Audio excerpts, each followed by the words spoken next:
வணக்கம். G3 செய்திகளோடு இணைந்திருப்பது நிதியா முத்துக்குமார்.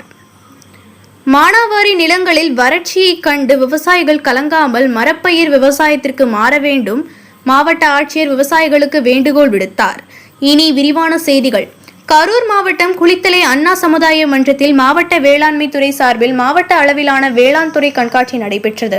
இந்த கண்காட்சியை மாவட்ட ஆட்சியர் முத்துக்குமரன் திறந்து வைத்து அங்கு வேளாண் துறை சார்பில் அமைக்கப்பட்டு இருந்த கண்காட்சியை பார்வையிட்டார். இந்த கண்காட்சியில் வேளாண் துறை, தோட்டக்கலைத்துறை, பொறியியல் துறை போன்ற துறைகளின் சார்பில் அமைக்கப்பட்டிருந்த கண்காட்சியை பார்வையிட்டு அதிகாரிகளிடம் விளக்கம் கேட்டு விவசாயிகளுக்கு தேவையான ஆலோசனைகளை வழங்கினார். இதனைத் தொடர்ந்து நடைபெற்ற கருத்தரங்கு கூட்டத்தில் வேளாண் துறை அதிகாரிகளும் குளித்தலை சுற்றுவட்டார பகுதியை சார்ந்த ஏராளமான விவசாயிகள் கலந்து கொண்டு சிறப்பித்தனர்.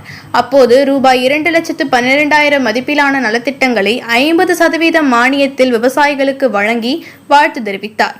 இதனைத் தொடர்ந்து விவசாயிகளிடையே பேசிய மாவட்ட ஆட்சியர் முத்துக்குமரன், கரூர் மாவட்டத்தில் பெரும்பாலும் மானாவாரி நிலங்களாக உள்ளதால் விவசாயிகள் விவசாயம் செய்யாமல் தரிசாக நிலத்தை வைத்திருந்ததை தான் பார்த்ததாகவும், அவ்வாறு செய்யாமல் விவசாயிகள் மரப்பயிர் விவசாயத்திற்கு மாற வேண்டும் எனவும், கரூர் மாவட்டத்தை பசுமை மிகுந்த வேளாண் பகுதியாக மாற்ற வேண்டும் எனவும், இதன் மூலம் ஆண்டுதோறும் விவசாயிகள் வருமானத்தை பெறுவதற்கான வாய்ப்புகள் உருவாகும் எனவும், ரசாயனம் கலப்பு இன்றி இயற்கையாக விளைவிக்கும் கனிகளுக்கு நல்ல வரவேற்பு மக்களிடையே உள்ளது என்பதால் விவசாயிகள் அதற்கு தயாராக வேண்டும் என மாவட்ட ஆட்சியர் முத்துக்குமரன் கேட்டுக்கொண்டார்.